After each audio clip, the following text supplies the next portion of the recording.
Ini adalah kisah seorang perempuan yang namanya sering disebut dengan nada sinis. Namun justru dari dirinya lah lahir raja paling berhikmat dalam sejarah bangsa Israel, dan dari garis keturunannya lah juga kelak datang Sang Mesias. Ia adalah sosok yang kisahnya dimulai dengan kejatuhan, namun berakhir dengan penebusan.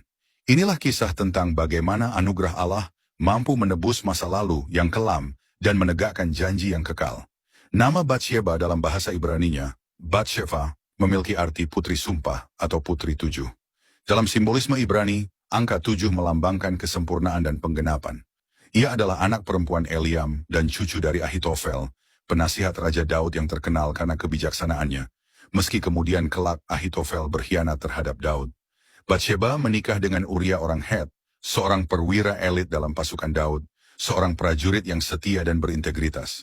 Kehidupan Batsheba awalnya tampak stabil dan terhormat, hingga suatu hari hidupnya berubah oleh pandangan seorang raja dari atap istana.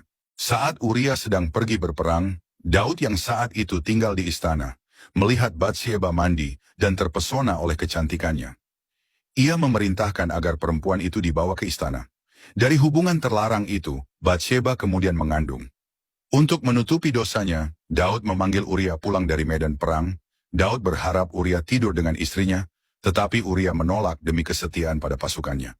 Maka Daud pun menyusun rencana gelap dengan menempatkan Uria di garis depan peperangan hingga tewas. Setelah masa berkabung selesai, Daud mengambil Batsheba untuk menjadi istrinya.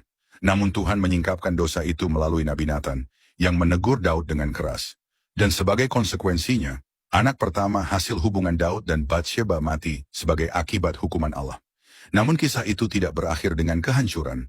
Allah kemudian mengaruniakan seorang anak lagi kepada Batsheba, yaitu Salomo, yang diberi nama khusus oleh Tuhan melalui Nabi Nathan, yaitu Yedidiah, yang artinya yang dikasihi Tuhan. Dari sinilah anugerah mulai berbicara.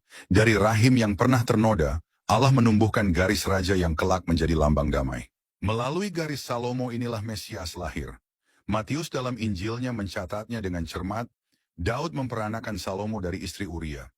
Allah tidak menutupi sejarah itu, tetapi ia mengubahnya menjadi bukti bahwa kasih karunia lebih kuat daripada dosa. Dari seorang perempuan yang jatuh, Allah menegakkan rencana kekalnya. Dari Batsheba, lahirlah Salomo, dan dari Salomo, lahirlah Kristus, Sang Raja Damai Sejati.